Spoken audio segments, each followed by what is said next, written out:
Hello friends, मैं RP Verma welcome करता हूं आपका Mother India law classes Sriganganagar में। स्टूडेंट्स, लॉ से रिलेटेड कोई भी कंपटीशन हो तो इंडियन पेनल कोड जो है वो एक बहुत ही इम्पॉर्टेंट सब्जेक्ट है। 1860 के अंदर लॉर्ड मेकाले ने हमारे लिए इंडियन पेनल कोड तैयार किया। कहते हैं कि लॉर्ड मेकाले को इंडियन पेनल कोड लिखने में 30 इयर्स लगे, और आज अगर हम 2020 की बात करें तो लगभग आईपीसी को क्रिएटेड 160 इयर्स हो चुके हैं।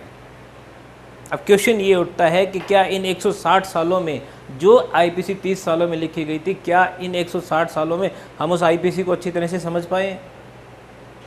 जिन लोगों ने दो बार मेंस क्लियर कर लिए, इंटरव्यू फेस कर लिए, उनसे भी आईपीसी की केस स्टडीज़ में कहीं ना कहीं कुछ ना कुछ गड़बड़ हो जाती है। तो प्रॉब्लम कहाँ है? मैं ये नहीं कहता कि मैं आईपीसी में एक्सपर्ट हूँ, लेकिन प्रॉब्लम कहाँ है? मुझे जो चीज़ लगती है वो ये है कि जब तक हम सेक्शंस के डिफरेंस करना नहीं सीख जाते तब तक आपको आईपीसी नहीं समझ में आ सकती। सेक्शंस में क्या लिखा हुआ है उससे ज़्यादा अगर हम इलस्ट्रेशंस पे जोर दें जो इंडियन पेनल कोड में दिए हुए हैं, जो आपके वेयर एक्ट में लिखे हुए हैं, अगर हम इलस्ट्रेशंस पे ज़्यादा जोर दें तो मेरा ये मानना है कि हमसे गलती कम से कम होगी। अब आईपीसी के अंदर जितने भी कॉन्सेप्ट्स हैं उसके अंदर अगर हम बात करें सेक्शन 299 और 300 की, जिनके कल्पेबल होमिसाइड और मर्डर की, तो ये अपने आप में ही एक कॉम्प्लिकेटेड पार्ट है। तो यहाँ पे मतलब आप कितने भी एक्सपर्ट क्यों ना हो, कभी ना कभी कोई ना कोई गड़बड़ हो जाती है। अब मैं भी एक छोटी सी ट्राई कर रहा हूँ। आप जब YouTube पे जाके डिफरेंस बिटवीन 299 एंड 300 लिखेंगे तो आपको हज़ारों वीडियोस मिल जाएगी, एक उनमें से मेरी भी होगी। तो यहाँ पे हमारे सामने प्रॉब्लम ये कि ये बात समझ क्यों नहीं आ रही, क्यों हमसे गलती हो जाती है कि साहब 299 क्या है, 300 क्या है, इनमें डिफरेंस क्या है? अब कोई साइंटिफिक फार्मूला तो है नहीं, या कोई अल्लादीन का चिराग नहीं है कि उसको हम घिसेंगे और जिन्न आ जाएगा और कह देगा कि साहब ये डिफरेंस है। यहाँ तो आपको अपना माइंड अप्लाई करना पड़ेगा, और इसके लिए वेयर एक्ट के अंदर जो इलस्ट्रेशंस दिए हुए हैं वो हमारी हेल्प करेंगे। तो आज के इस सेशन में बच्चों, मैं अभी आपको 299 और 300 का डिफरेंस नहीं बता रहा, लेकिन उससे पहले का जो बैकग्राउंड है वो मैं आपके सामने रख रहा हूँ। हमारे सामने जो मेन सिचुएशन है वो ये है कि होमिसाइड या मानववध ये क्या है। तो अगर हम आईपीसी की बात करें और आईपीसी के अंदर जब हम किलिंग ऑफ ह्यूमन पर्सन की बात, ह्यूमन बीइंग की बात करें, किलिंग ऑफ पर्सन की बात करें, तो बहुत सारे ऐसे सेक्शंस आपको मिलेंगे जहाँ पे ह्यूमन किलिंग को दो पार्ट में डिवाइड किया गया है, लॉफुल एंड अनलॉफुल। तो we are going to discuss about what is the meaning of homicide. तो आप देखिएगा बच्चों, एक चार्ट मैंने छोटा सा आपके सामने बना रखा है। इसके अंदर मैंने होमिसाइड यानी कि जो पर्सन किलिंग है उसको डिफाइन करने की कोशिश की है। तो जो होमिसाइड है इसका सिंपल सा मतलब है कि किसी मनुष्य की जान ले लेना। अब ये दो पार्ट में डिवाइड है, एक लॉफुल और दूसरा अनलॉफुल, यानी कि मुझसे किसी पर्सन की डेथ हो गई है, मेरी वजह से किसी पर्सन की डेथ हो गई है, तो या तो वो लॉफुल होगी या वो अनलॉफुल होगी। लॉफुल का मतलब यहाँ पे ये नहीं है कि मुझे उसको मारने का राइट है, क्योंकि अगर मुझे उसको मारने का राइट है तो वो तो सिर्फ आपका 103 और 100 में ही कवर हो जाएगा। उसके अलावा भी बहुत सारे सेक्शंस हैं जहाँ पे मेरी वजह से किसी की डेथ हो गई है, मेरे को कोई राइट नहीं है उसको मारने का, पर मेरी वजह से किसी की डेथ हो गई है, तो क्या मुझे डिफेंसेस मिलेंगे? क्या मुझे कुछ बचाव मिलेंगे? अगर मुझे बचाव मिलेंगे तो इसका मतलब वो किलिंग आईपीसी के अंडर क्या मानी जाएगी? लॉफुल मानी जाएगी। इसका मतलब कानूनन उस चीज़ को जस्टिफाई किया जा सकता है कि यार भाई मर गया तो क्या इलाज है। तो इसका मतलब ये हुआ बच्चों कि यहाँ पे लॉफुल के अंदर दो बातें हैं। एक तो आपकी वजह से किसी की डेथ होगी लेकिन आपका कोई मेंसरिया नहीं था, आपकी कोई इंटेंशन नहीं थी, अगले की किस्मत माड़ी थी, तो आप बच जाओगे, इसलिए हम उसको लॉ की लैंग्वेज में लॉफुल कहते हैं। दूसरा, आपके पास प्राइवेट डिफेंस है, आप किसी को मार भी सकते हो, तो वो आपका 100 और 103 में कवर हो जाएगा। तो इस तरह से लॉफुल को दो पार्ट में डिवाइड कर लिया, जहाँ पे आपकी वजह से किसी की डेथ होगी पर आपकी इंटेंशन नहीं थी, दूसरी आपकी इंटेंशन है उसको मारने की लेकिन आप प्राइवेट डिफेंस में मार रहे हो। तो आप देखिएगा यहाँ लॉफुल में हमारे पास कौन कौन से सेक्शंस कवर हो सकते हैं? 77, 76, 77, 78, 79। ये आपका मिस्टेक ऑफ फैक्ट का एक पार्ट है। मतलब 76 के अंदर अगर मैं ये प्रूव कर दूं कि भाई मैं जिस टाइम ये इंसिडेंट हुआ था I was bound by law, मुझे ऐसा लग रहा था कि मैंने जो काम किया वो मुझे करना चाहिए था, I was bound by law, लेकिन कुछ मिस्टेक ऑफ फैक्ट थी जिसकी वजह से ये सारा काम हो गया, मेरी कोई मेंशरिया नहीं थी। समझें इस बात को बच्चों। भाई मान लीजिए कि एक जगह पे देश के पीएम जो है वो आ रहे हैं, पूरी सिक्योरिटी की व्यवस्था की गई है, पीएम साहब वहाँ पहुँच चुके हैं, सामने कुछ लोगों की भीड़ खड़ी है, सब सिक्योरिटी गार्ड सिक्योरिटी ऑफिसर्स जो है वो लगे हुए हैं, मैं भी उनमें से एक सोल्जर हूँ, मैं भी उनमें से एक कांस्टेबल हूँ, उनकी सिक्योरिटी में लगा हुआ हूँ। अब अचानक भीड़ में से कोई अटैक करने की कोशिश करता है पीएम साहब पे, तो जो सिक्योरिटी ऑफिसर है वो अपने जवानों को आदेश देते हैं फायर का। अब मैं भी उनमें से एक हूँ, जवानों में से एक हूँ, और मैंने क्या किया, अपनी राइफल निकाली और जिस आदमी ने अटैक करने की कोशिश की थी उस पर फायर कर दिया।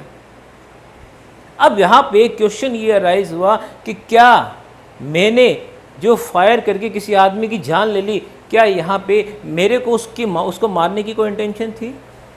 क्या मेरे जो ऑफिसर हैं मैं उनकी बात को फॉलो ना करूँ? तो इसका मतलब मैं उनकी बात को फॉलो करने के लिए बाउंड था। तो यहाँ पे देखिए बाउंड बाय लॉ हो गया कि नहीं हो गया? अब हो सकता है कि यहाँ पे ऑफिसर ने ये कहा कि आप फायर करो, तो मुझे एक हवाई फायर करना चाहिए था। हो सकता है कि मुझे एक हवाई फायर करना चाहिए था, लेकिन उस टाइम सिचुएशन ऐसी थी कि मुझे ये लगा कि अगर मैंने ऐसा नहीं किया तो ये पीएम साहब को मार देगा। तो वहाँ पे मिस्टेक ऑफ फैक्ट का मुझे फ़ायदा मिलेगा और मैंने कोई काम अपने लिए नहीं किया, I was bound by law. तो ऐसी सिचुएशन में 76 के अंदर मुझे फ़ायदा मिल जाएगा। अब मान लीजिए कि मैं कोई सेना का जवान नहीं हूँ, मैं कोई पुलिस में कांस्टेबल नहीं हूँ, मैं जो लोगों की भीड़ खड़ी है उसमें से एक हूँ। अब मुझे जैसे ही पता लगता है कि उस भीड़ के अंदर से एक आदमी हमारे पीएम पे अटैक करने वाला है और वो अटैक कर रहा है, उस वक्त अगर मैं ऐसा कुछ करता हूँ, उसको रोकने की कोशिश करता हूँ और उसको रोकने की कोशिश के अंदर उस आदमी की डेथ हो जाती है, तो बताओ मैं यहाँ बाउंड बाय लॉ तो नहीं था, पर मेरा जो एक्ट है क्या उसको कानूनन जस्टिफाई नहीं किया जा सकता? क्या वो काम मैंने अपने लिए किया था? क्या देश के पीएम को बचाना मेरी ड्यूटी नहीं थी? तो ऐसी सिचुएशन में अगर यहाँ पे मिस्टेक ऑफ फैक्ट है but I was not bound by law but it may be treated as justified by law, तो मुझे यहाँ पे 79 में डिफेंस मिल जाएगा। एक आदमी मर गया पर यहाँ डिफेंस मिल जाएगा। तो अगर आप अथॉरिटी हैं, बाउंड बाय लॉ हैं, तो 76 में आ जाओगे, और अगर आप बाउंड बाय लॉ नहीं है, आम जनता हो, पब्लिक हो, तो आप 79 में आ जाओगे। तो इसका मतलब 76 के अंदर पुलिस है और 79 के अंदर आम जनता है।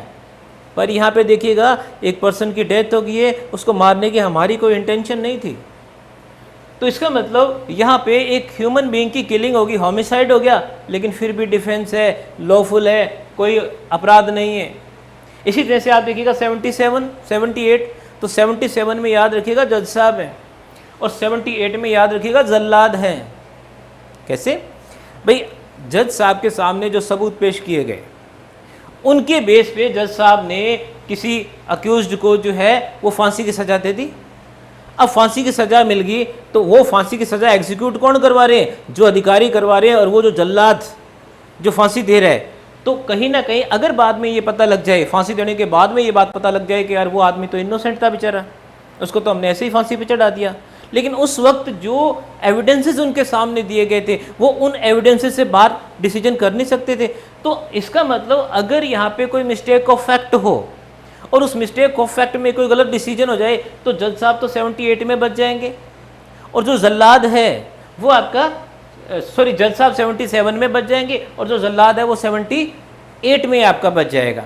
तो ये जो चारों पॉइंट्स हैं इनके अंदर या तो कोई चीज़ बाउंड बाय लॉ है या जस्टिफाइड बाय लॉ है, और जो कॉमन फैक्टर है बच्चों वो है आपका मिस्टेक ऑफ फैक्ट का। यानी कि 76 के अंदर पुलिस वाले बच जाएंगे बस यही प्रूव करना है कि वो बाउंड बाय लॉ थे और वो मिस्टेक ऑफ फैक्ट का मामला था।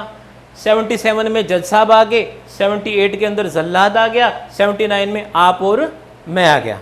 तो इस तरह से यहाँ पे एक पर्सन की डेथ हो गई है, फिर भी जस्टिफाइड है। फिर आप आ जाइए 80 के अंदर।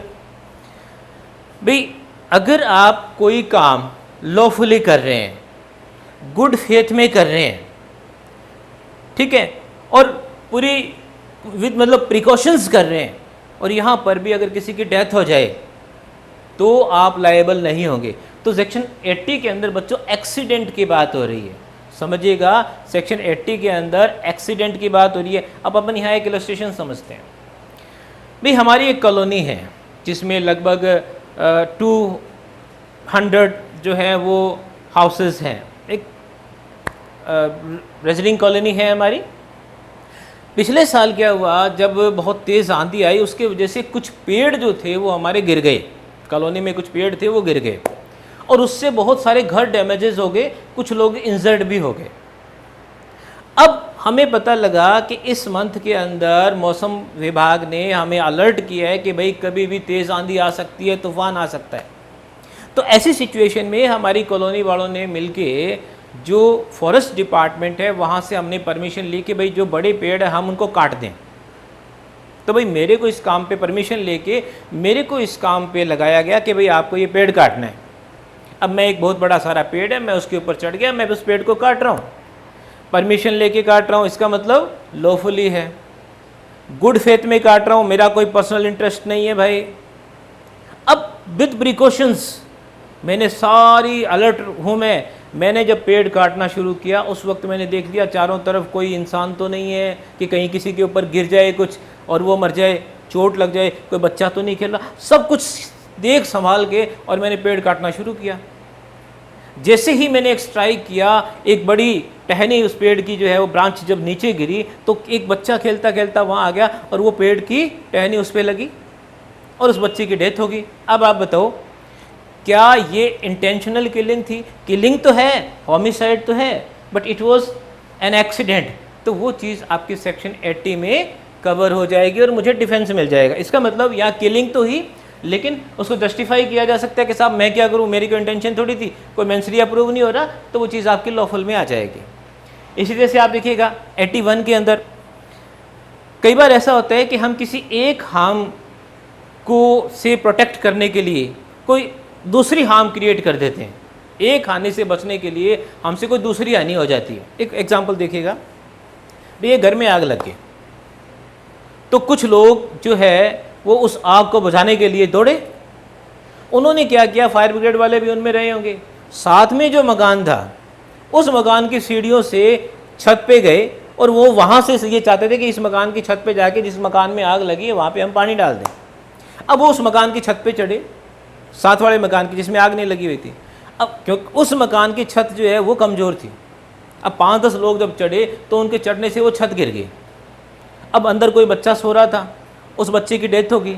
अब क्वेश्चन ये उठता है कि हमने जो काम किया, ये एक रेस्क्यू केसेस था, हमने जो काम किया वो किसी को बचाने के लिए किया, तो अब हमसे क्या हुआ, इंटेंशनल नहीं, किसी की डेथ हो गई। इसी तरह से आप देखिएगा, एक अच्छा एग्जाम्पल दिया हुआ है कि एक जहाज़ जो है वो समुद्र में जा रहा है। अब कैप्टन को ये लगता है कि यार सामने तो पहाड़ी है, अगर मैंने इस जहाज़ की डायरेक्शन नहीं मोड़ी तो ये जहाज़ पहाड़ी से टकरा जाएगा और जितने भी हम हैं वो सारे मारे जाएंगे। लेकिन अगर वो उसकी डायरेक्शन मोड़ता है तो एक जहाज़ दूसरा सामने ऐसा है, अगर उसके साथ टक्कर लगी तो वो जहाज़ डूब सकता है। अब क्या करें भाई, आप अपने आप को बचा रहे हो। उसने अपने आप को बचाने के लिए और उस जहाज़ को टर्न किया और वो जहाज़ दूसरे जहाज़ से टकरा गया और जो दूसरा जहाज़ था वो पानी में डूब गया और उसमें जो लोग थे वो मारे गए। अब यहाँ पे एक हार्म को प्रोटेक्ट कर, एक हार्म से प्रोटेक्ट होने के लिए आपसे दूसरी हार्म हो गई। तो अगर ऐसी सिचुएशन है, कोई इंटेंशनल तो नहीं किया ना आपने भाई, इंटेंशनल का मतलब आप उन लोगों को मारना तो नहीं चाहते थे, तो ऐसी सिचुएशन के अंदर 81 में आपको डिफेंस मिल जाएगा। कुछ लोग कहते हैं कि एक बड़ी हानि होती है, एक छोटी हानि होती है, तो छोटी हानि अगर हो जाए तो कोई बात नहीं है, बड़ी हानि नहीं होनी चाहिए। तो मेरे को लैंग्वेज से ऐसा कभी नहीं लगा कि कोई छोटी हानि या बड़ी हानि होती है। हम एक अपने आप को बचाने की कोशिश कर रहे हैं, उस टाइम जो सिचुएशन है, एक रेस्क्यू केसेज है, उस रेस्क्यू केसेज में अगर कोई नुकसान हो जाता है तो हमें 81 में उस चीज़ को जस्टिफाई करने का मौका मिलेगा। अब आ जाओ, अगर 7 साल से कम का बच्चा है, भाई अगर 7 साल से कम का बच्चा है और उससे किसी की डेथ हो जाती है तो उस बच्चे की तो स्टेट ऑफ माइंड को काउंट ही नहीं किया जाता, तो वहाँ वो 82 में बच जाएगा। और 7 साल से अगर ऊपर की उम्र का है तो वो आपका 83 में बच जाएगा, तो 7 साल से ऊपर की उम्र का, लेकिन अभी वो 12 ईयर का नहीं हुआ, तो 7 से 12 के बीच की जो उम्र है वहाँ पर वो 83 में बच जाएगा। वहाँ पे स्टेट ऑफ माइंड देखा जाएगा, लेकिन अगर वो इनोसेंट है तो यहाँ पर उसके थ्रू अगर कोई डेथ हो गई है तो भी वो जस्टिफाइड यानी कि लॉफुल मान ली जाएगी, यानी कि उसको डिफेंस मिल जाएगा। तो आप देखिएगा 82 में 7 साल से कम तक के जो बच्चे हैं, और 83 के अंदर जो 7 साल से ऊपर के हैं लेकिन अभी 12 साल के नहीं है, उनसे अगर कोई होमिसाइड हुई है तो भी उनको डिफेंस मिल जाएगा।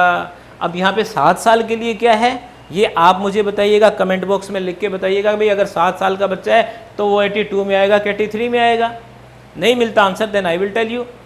अब अगर मान लीजिए कोई पागल है, कोई मर्जी उम्र हो, अगर उसका स्टेट ऑफ माइंड ऐसा नहीं है कि उसको पता हो कि वो क्या कर रहा है, अगर वो अनसाउंड माइंड है तो 84 में डिफेंस मिल जाएगा। यानी कि एक पागल आदमी से किसी दूसरे आदमी की डेथ हो गई है, होमिसाइड है, अगर वो आप या मैं करते तो मर्डर हो सकता था, कल्पेबल होमिसाइड हो सकता था, लेकिन ये तो एक पागल आदमी ने किया है तो उसको 84 में डिफेंस मिल जाएगा। इसी तरह से मैंने अपनी लाइफ में कभी ड्रिंक नहीं की, मैंने कोई नशा नहीं किया। अब मैं अपने किसी फ्रेंड की पार्टी में गया, वहाँ पे उन्होंने किसी कोल्ड ड्रिंक में एक अल्कोहल मिला के मुझे दे दिया, वाइन मिला के मुझे दे दी। अब आई वॉज अंडर इंटॉक्सिकेशन, मैं मतता में था, नशे में था, मुझे नहीं पता था क्या हो रहा है। तो यहाँ पे ऐसी सिचुएशन में अगर मुझसे कोई अपराध हो जाता है, जैसे मान लीजिए कि मेरे किसी दोस्त ने मुझे कहा कि यार ये पिस्टल है तो चला के दिखा, अब मैं तो नशे में हूँ और मैंने वो पिस्टल चलाई और कोई आदमी मर गया, तो आई वॉज अंडर इंटॉक्सिकेशन। जिसने ऐसा किया वो तो फंसेगा, वो एक अलग मैटर है, और यहाँ पे 107 की बात नहीं करेंगे, मैं सिर्फ अपनी बात कर रहा हूँ। तो आई वॉज अंडर इंटॉक्सिकेशन, लेकिन यहाँ पे मुझे ये प्रूव करना पड़ेगा कि साहब मैंने कभी पहले नशा नहीं किया, और अगर मैं हैबिचुअल हूँ नशे का तो 86 के अंदर मामला आ जाएगा, मुझे कोई डिफेंस नहीं मिलेगा, इसलिए मैंने 86 यहाँ लिखा ही नहीं। तो 85 के अंदर अगर आप अंडर इंटॉक्सिकेशन है तो ऐसी सिचुएशन में अगर आपके हाथ से किसी का मर्डर भी हो जाता है, आप किसी को मार भी देते हैं, तो भी आपको डिफेंस मिल जाएगा। यहाँ पे वैसे अगर देखा जाए तो 84 के अंदर भी स्टेट ऑफ माइंड 0 है, और 85 के अंदर भी ऐसी सिचुएशन है जहाँ आपका स्टेट ऑफ माइंड 0 है। तो अगर लॉर्ड मैकाले चाहते तो 85 की कंसेप्ट को 84 में कवर कर सकते थे, लेकिन उन्होंने ऐसा नहीं किया। चलो ये उनको पता क्यों नहीं किया। तो इस तरह से ये जितने भी हमारे सेक्शंस हैं बच्चों, इनके अंदर एक आदमी की डेथ हो रही है, लेकिन जो अक्यूज्ड है उसको डिफेंस मिल रहे हैं, यानी कि उसने जो होमिसाइड क्रिएट की है उसको होमिसाइड नहीं माना जा रहा, जस्टिफाई किया जा रहा है और उसको डिफेंस मिल रहा है। अब उसके बाद में आप आ जाइए 87 में। टोर्ट के अंदर आपने, लॉ ऑफ टोर्ट के अंदर आपने एक जनरल डिफेंस पढ़ा होगा, वॉलंटरी नॉन फिट इंजुरिया। भाई अगर किसी काम को करने में आपकी कंसेंट है और आपको नॉलेज है कि इस काम में नुकसान भी हो सकता है, तो भाई ऐसी सिचुएशन में अगर डेथ हो गई है तो अक्यूज्ड की कोई लायबिलिटी नहीं होगी। देखो बड़ा अच्छा एग्जाम्पल दिया हुआ है आपका 87 में। भी दो दोस्त जो है ना वो पट्टेबाजी कर रहे हैं, फेंसिंग, पट्टे मारते हैं ना, कोड़े मारना, दो दोस्त आपस में एक दूसरे को पट्टे मार रहे हैं, और उनमें हो सकता है कि इस तरह का गेम हो कि मैं तेरे पट्टे मारूंगा, तू मेरे पट्टे मारेगा, जो पहले गिर गया वो हार जाएगा। तो यहाँ पे देखिएगा शर्त ये है कि यहाँ पे जो पार्टी है उनकी उम्र 18 साल या इससे ज़्यादा होनी चाहिए। अगर इससे कम की है तो 87 का फ़ायदा नहीं मिलेगा, यानी कि वो मेजॉरिटी में होनी चाहिए। तो यहाँ पे आप देखिएगा कि अगर इस पट्टेबाजी में किसी एक की डेथ हो जाए तो जो दूसरा पर्सन है उसको डिफेंस मिल जाएगा कि साहब हम तो दोनों कंसेंट से। अच्छा, कंसेंट को अगर आपको समझना है ना तो आप इंडियन कॉन्ट्रैक्ट एक्ट के सेक्शन 13 में चले जाइएगा। 13 में क्या लिखा है? 2 और more persons agree upon same thing in same sense. इसका मतलब 87 के अंदर आपको सेम थिंग सेम सेंस भी यहाँ पर भी प्रूव करना पड़ेगा। भी मैं तो है ना, मैंने तो किसी भाई के साथ जो है वो सिर्फ इस बात की कंसेंट दी थी कि यार अपने कुश्ती करेंगे, रेसलिंग करेंगे, बस इससे ज़्यादा नहीं। पर मैं जब उसके पास गया तो वहाँ तो भाई WWF चल रहा था, फ्री स्टाइल रेसलिंग वहाँ तो चल रही थी जिसमें किसी की मौत भी जा सकती है, इस बात की मुझे नॉलेज नहीं थी। तो सेंस डिफरेंट हो गया कि नहीं हो गया, सब्जेक्ट मैटर डिफरेंट हो गया कि नहीं हो गया। सब्जेक्ट मैटर डिफरेंट नहीं है तो ही आपकी कंसेंट मानी जाएगी, सेंस डिफरेंट नहीं है तो ही कंसेंट मानी जाएगी। और वहाँ पर अगर डेथ भी क्रिएट हो जाए तो 87 का फ़ायदा मिलेगा। यानी कि जैसे क्रिकेट खेल रहे हैं कुछ लोग और उसके अंदर अगर बॉल लग जाए और किसी की डेथ हो जाए तो ऐसी सिचुएशन में हम ये मानेंगे कि साहब उन लोगों ने एक दूसरे को कंसेंट दी हुई थी। पर बच्चों यहाँ पे 87 के अंदर जो बहुत ज़रूरी एलिमेंट है वो क्या है? 87 के अंदर जो सबसे ज़रूरी एलिमेंट है वो ये है कि आप जिस एक्टिविटी में इन्वॉल्व हो रहे हैं, अगर उस एक्टिविटी का रिजल्ट प्री डिसाइडेड है कि डेथ ही होगी तो 87 का फ़ायदा नहीं मिलेगा। एक संभावना जरूर है कि कुछ भी हो सकता है, लेकिन अगर ये संभव है कि डेथ होगी तो 87 का फ़ायदा नहीं मिलेगा। कैसे भाई? एक तरफ संजय दत्त है, एक तरफ सलमान खान है। अब सलमान खान के हाथ में भाई एक पिस्टल है और उसके अंदर एक बुलेट है। अब भाई घुमा रहा है और संजय दत्त को बोल रहा है कि देख भाई इसमें एक गोली है, एक टर्म तेरी एक टर्म मेरी, जो चला देगा वो बच जाएगा। अब इस तरह का गेम दोनों खेल रहे हैं। अब यहाँ पता है कि जब बुलेट जिसके अगेंस्ट बुलेट आ गई वो मरेगा ही मरेगा। तो इस तरह के गेम के अंदर जहाँ आपको पता है वहाँ पे आपको 87 का फ़ायदा नहीं मिलेगा। तो इस तरह का गेम प्लीज़ मत खेलिएगा। अब हम बात करते हैं 88 की। 88 के अंदर अगर हम किसी को बेनिफिट पहुँचाने के लिए कोई ऐसा एक्ट करते हैं जिसके कॉन्सिक्वेंटली उसकी डेथ हो जाती है, तो बच्चों मैं यहाँ 88 जो है इसके अंदर डॉक्टर्स की बात कर रहा हूँ। भी एक आदमी जो है उसका ऑपरेशन करना है, बहुत ज़रूरी है, तो डॉक्टर साहब क्या करते हैं उससे उसकी कंसेंट ले लेते हैं कि भाई मैं ऑपरेशन करवा रहा हूँ और इस ऑपरेशन में अगर डेथ भी हो जाए तो मैं लायबल हूँ, डॉक्टर लायबल नहीं है।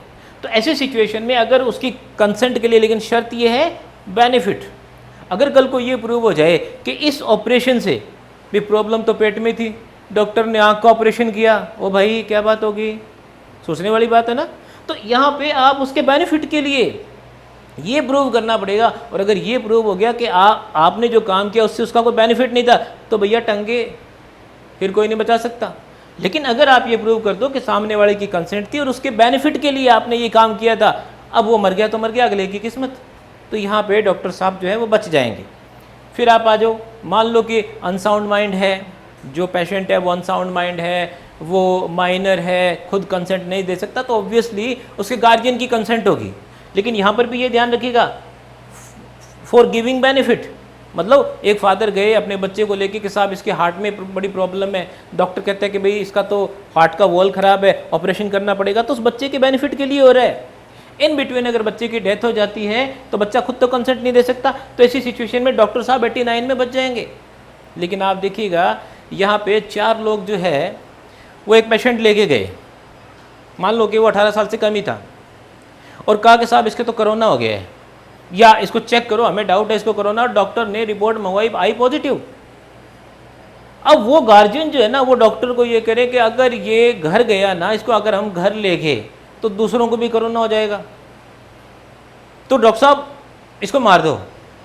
अब डॉक्टर साहब जो है वो समाज के बेनिफिट के लिए, उन लोगों के बेनिफिट के लिए उसको मार रहे हैं, तो क्या यहाँ पे 89 का फ़ायदा मिल जाएगा? क्वेश्चन ये उठता है कि बेनिफिट किसको दे रहे हो? बेनिफिट आपको पेशेंट को देना है, ना कि दूसरों को देना है।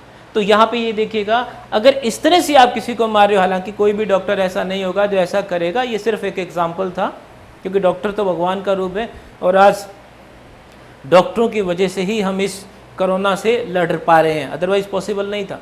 तो आप देखिएगा यहाँ पे अगर हम बेनिफिट के लिए वो काम कर रहे हैं, उस पेशेंट के बेनिफिट के लिए, उस डिसीज्ड की बेनिफिट के लिए अगर हमने ये काम किया है तो 89 का फ़ायदा मिलेगा, अदरवाइज नहीं मिलेगा। उसके बाद में देखिएगा 92 में, अब यहाँ पे 87 में तो हमने जो पार्टी थी खुद उसकी कंसेंट थी, 88 के अंदर भी जो पार्टी है जो डिसीज्ड है उसकी कंसेंट है, 89 में उसकी जो गार्जियन है उसकी कंसेंट है। पर कई बार ऐसा होता है कि कंसेंट हम ले ही नहीं पाते भाई। भी एक आदमी जो है वो घोड़े पे जा रहा था, अचानक घोड़े से नीचे गिर गया और उसका सर फट गया। या कोई भाई अपनी गाड़ी में जा रहा था, दो गाड़ियों की कार में जा रहा था, और तो उसका कोई एक्सीडेंट हो गया और उसकी काफ़ी चोटें आई। अब उसको वहीं पे से जो है वो हॉस्पिटल ले जाया गया। अब डॉक्टर साहब जो है उससे उसकी कंसेंट ले नहीं सकते, क्योंकि वो इस लायक ही नहीं था, वो इस हालत में ही नहीं था। और उसके किसी गार्जियन का पता करें तब तक तो राम नाम सत्य है। तो ऐसी सिचुएशन में क्या करें?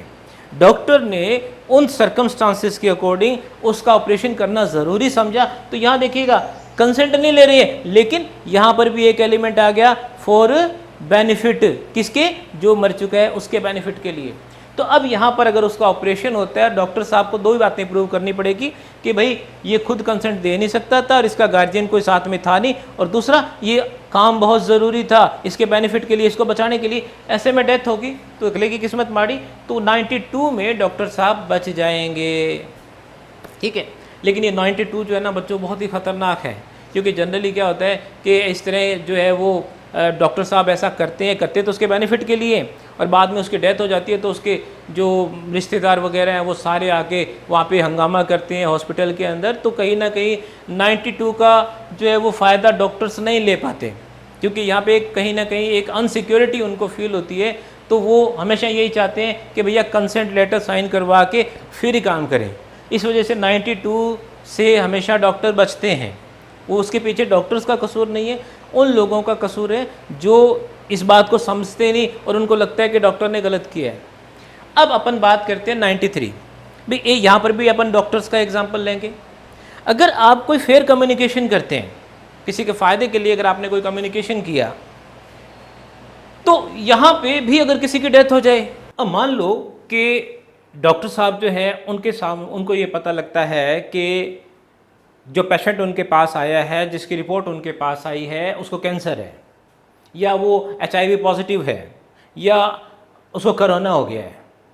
अब देखिए ये बड़ी मतलब दिल दहलाने वाली न्यूज़ है, लेकिन डॉक्टर क्या करे? क्या उस पेशेंट को ये बात पता नहीं चलनी चाहिए? क्या उसके जो रिलेटिव्स हैं उनको ये बात पता नहीं चलनी चाहिए? तो ऐसी सिचुएशन के अंदर अगर उस पेशेंट को डॉक्टर ये कह दे कि भाई आपको ये डिजीज़ है, और ये सुनते ही उसका हार्ट फेल हो जाए, हार्ट अटैक हो जाए और उसकी डेथ हो जाए, तो बताइए यहाँ क्या डॉक्टर ने मेलाफाइडली ये कम्युनिकेशन किया है? भाई उसका तो काम है, उसने फेयर कम्युनिकेशन किया है, क्योंकि उसका ये मानना है कि जब तक ये बात पेशेंट को नहीं पता लग जाती या उसके रिलेटिव्स को नहीं पता लग जाती तब तक प्रॉपर ट्रीटमेंट नहीं हो सकता। तो ऐसी सिचुएशन के अंदर अगर आप कोई कम्युनिकेशन कर रहे हैं, कोई बात किसी को बता रहे हैं और उसके रिजल्ट्स कुछ ऐसे हैं कि सामने वाले की डेथ हो गई, आपकी तो कोई इंटेंशन नहीं है ना, तो ऐसी सिचुएशन में 93 के अंदर आपको डिफेंस मिल जाएगा। ये भी होमिसाइड है लेकिन आपको डिफेंस मिलेगा। इसका मतलब ये हुआ कि आपका जो एक्ट है वो अनलॉफुल नहीं है, और अनलॉफुल नहीं है तो इसका मतलब वो किस कैटेगरी में आ जाएगा? लॉफुल होमिसाइड की कैटेगरी में आ जाएगा।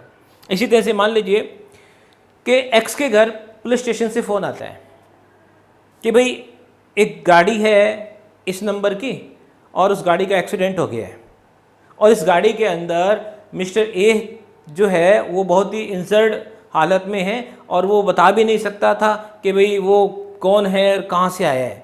तो हमें उसके पर्स के अंदर एक नंबर और ये एड्रेस मिला है, तो आप प्लीज़ जल्दी से जल्दी जो है वो यहाँ पहुँचें। अब यहाँ पे जो ए है उसके फादर ने फ़ोन उठाया और जैसे उनको पता लगा कि भाई उनके बेटे का एक्सीडेंट हो गया है, उसी वक्त जो है उनको नर्वस शॉक लगा, उनको हार्ट अटैक हुआ और उनकी डेथ हो गई।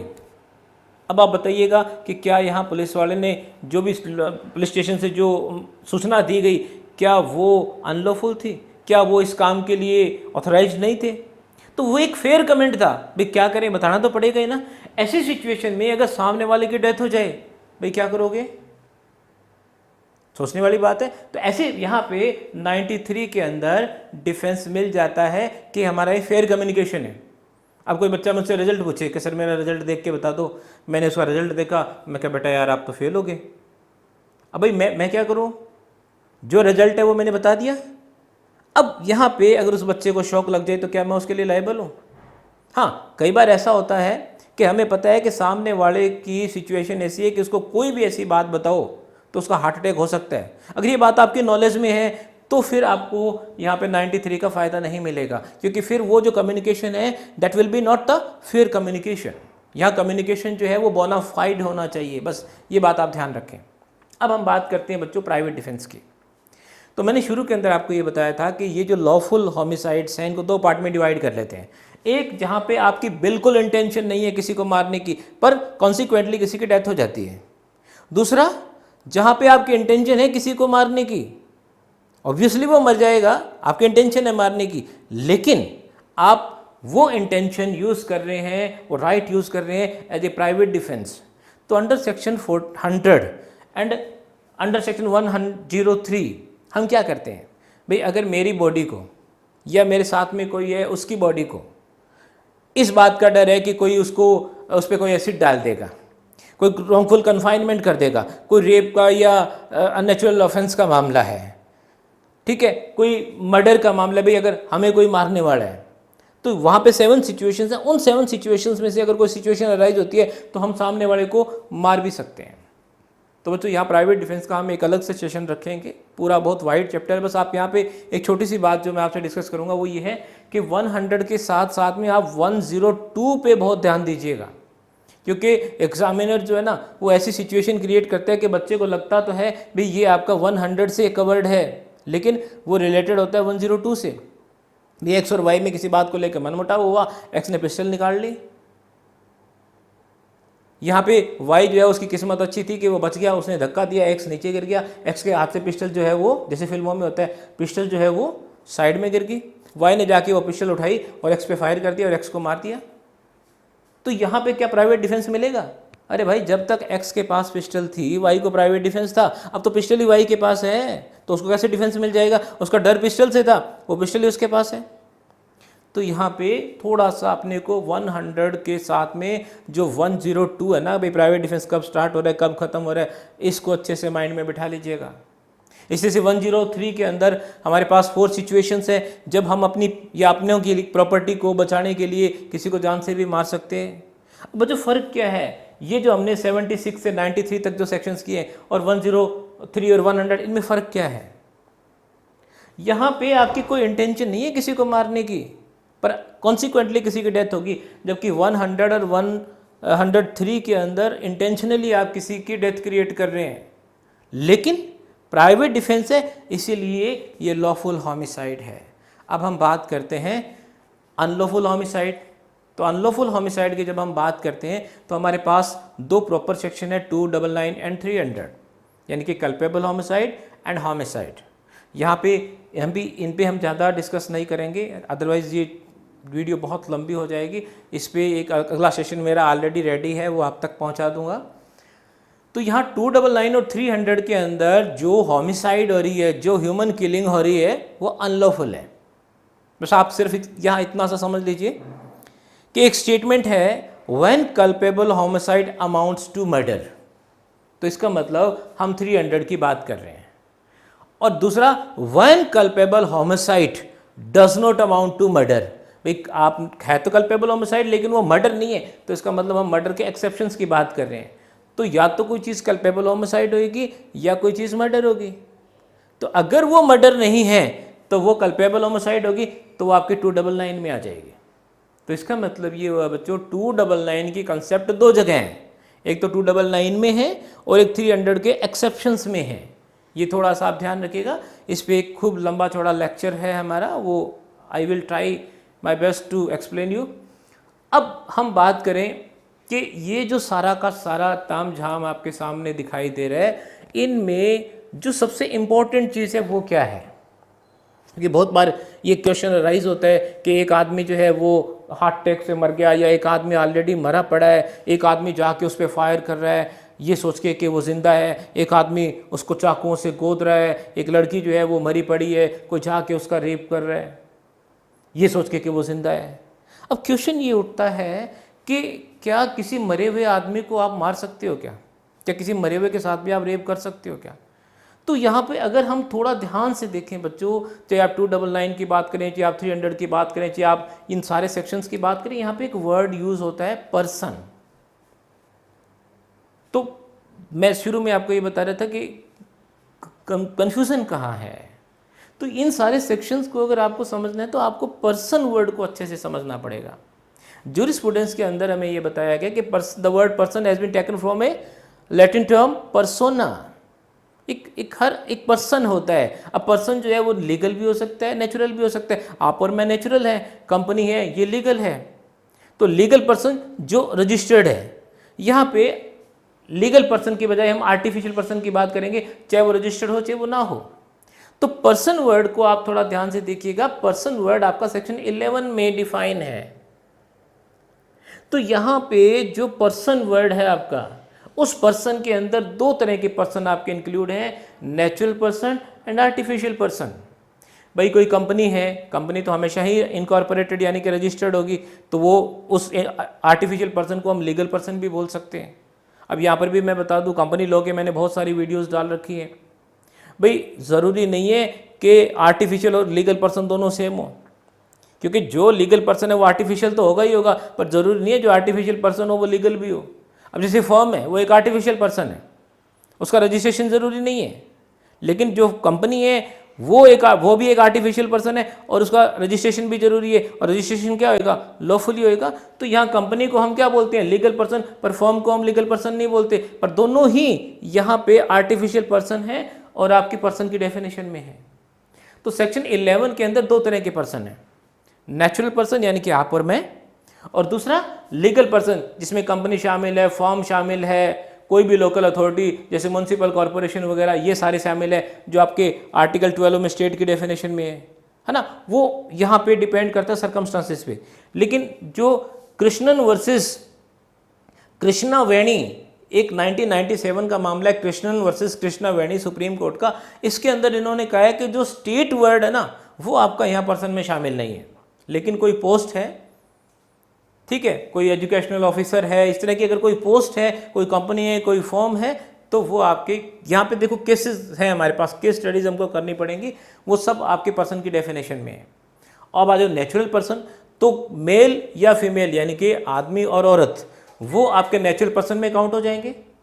तो यहाँ पे आप देखिएगा मैन और वुमेन को सेक्शन 10 में आपका, चाहे वो किसी भी एज का है, अगर 6 महीने की बच्ची है तो भी वो पर्सन की डेफिनेशन में है, 6 महीने का लड़का है तो भी वो पर्सन की डेफिनेशन में। इवन डिलीवरी के टाइम जब तक वो माँ के पेट में है तब तक हम उसको पर्सन नहीं मानेंगे, लेकिन जैसे ही उसकी बॉडी का कोई पार्ट बाहर आ जाता है वो पर्सन की डेफिनेशन में इंक्लूड हो जाएगा। इसीलिए अगर बच्चे का कोई अंग बाहर है और उस वक्त उसको मार दिया जाए तो फिर आपका वो कल्पेबल होमिसाइड या मर्डर के वहाँ अनलॉफुल किलिंग में आपका काउंट हो जाएगा। लेकिन अगर वो पेट के अंदर है तो फिर आपकी वो चीज़ काउंट यहाँ पे नहीं होगी। तो इन सारी चीज़ों को समझने के लिए आपको सबसे ज़्यादा ज़रूरी है आप इस पर्सन वर्ड को समझें। इसका मतलब अगर हम 299 की या 300 की बात करें तो यहाँ पे जो डिसीज्ड है, जो मरा है, अगर वो एग्जिस्टेंस में था तो वो पर्सन माना जाएगा, नहीं तो वो पर्सन नहीं माना जाएगा। इसीलिए अगर किसी मरे हुए को मार रहे हो तो 299 नहीं अप्लाई होगा, 300 नहीं अप्लाई होगा, वो आपका 297 में चला जाएगा। तो ये थोड़ा सा आपको अच्छे से समझना है। अब मैंने इस चार्ट के अंदर एक छोटी सी चीज़ ये बताई है कि कुछ ऐसे सेक्शंस हैं जहाँ पे जो सिर्फ और सिर्फ जहाँ पे भी पर्सन वर्ड आएगा ना, इसका मतलब वो नेचुरल पर्सन की बात हो रही है। जैसे 30, 73, 74, 84 से लेके 87 तक, 100, 105, 114, 137, 139, 141, 149 से लेके 151 तक, 153, 157, 159, 170, 191, 216, 220 से लेके 225, 225 तक, 278, 288, 295, 297, 298, 299 से लेके 300 तक, 491, 497। तो यहाँ पे जो पर्सन वर्ड यूज है ना, उसका मतलब कभी भी आर्टिफिशियल पर्सन नहीं होगा, उसका मतलब हमेशा क्या होगा? नेचुरल पर्सन होगा। ये थोड़ा सा ध्यान रखिएगा।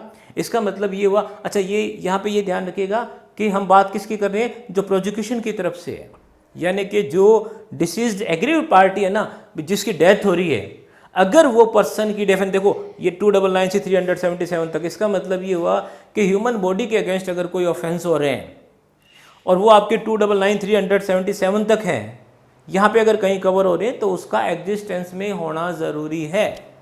तो ये थोड़ा सा अपने को ध्यान रखना है कि अगर वो एक जिंदा है, एग्जिस्टेंस में है, तो ही 299 या 300 कवर होगा, अदरवाइज नहीं होगा।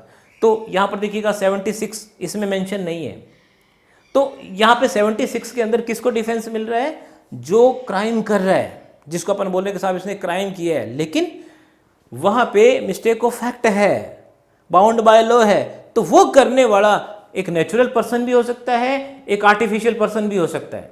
समझिएगा, एक नेचुरल पर्सन भी हो सकता है, आर्टिफिशियल। इसीलिए यहाँ पे नेचुरल पर्सन के अंदर मैंने 76 नहीं लिखा। तो 299, 300 या बाकी जो होमिसाइड रिलेटेड सेक्शंस हैं, इनको कवर करने से पहले आपको पर्सन वर्ड को अच्छे से समझना है। मैंने एक छोटी सी कोशिश की है अपनी बात आप लोगों तक पहुंचाने की। हो सकता है कि कोई छोटी मोटी बात रह गई हो, तो उसके लिए आई अपोलोजाइज, बट मैंने ट्राई किया है कि मैं अपना बेस्ट दे सकूं। मेरे पास इस टाइम एशन मिश्रा सर की बुक है, प्रोफेसर टी भट्टाचार्य जो मेरी फेवरेट बुक है मेरे पास वो है, रतन लाल धीरज लाल है, और मैंने अपना ये सेशन जो है वो इन बुक्स में से तैयार किया है। स्पेशली आप अगर ये देखना चाहें तो टी भट्टाचार्य सर की जो बुक है उसमें आपको मैक्सिमम मैटर मिल जाएगा। किताबें सारी अच्छी हैं, हमें ज़्यादातर वही अच्छी लगती है जो हमारे पास हो, है ना। तो किताबें सारी अच्छी है। मैं किसी यहाँ प्रॉपर बुक का कोई पब्लिसिटी नहीं कर रहा, लेकिन आप देखिएगा कि यहाँ पे थोड़ा सा हमें मतलब जितने भी आप पढ़ें इलस्ट्रेशंस पे ध्यान दें और सेक्शंस जो है इनमें थोड़ा डिफरेंस करके देखें आप। तो मैं आरपी वर्मा उम्मीद करता हूँ कि इस लेक्चर से आपको फ़ायदा मिलेगा और प्लीज़ चैनल को अपने दोस्तों से सब्सक्राइब करवाइए, है ना। जितना आप मुझे सपोर्ट करेंगे उतनी ही मैं आपकी हेल्प करूँगा। Thank you students, thank you very much.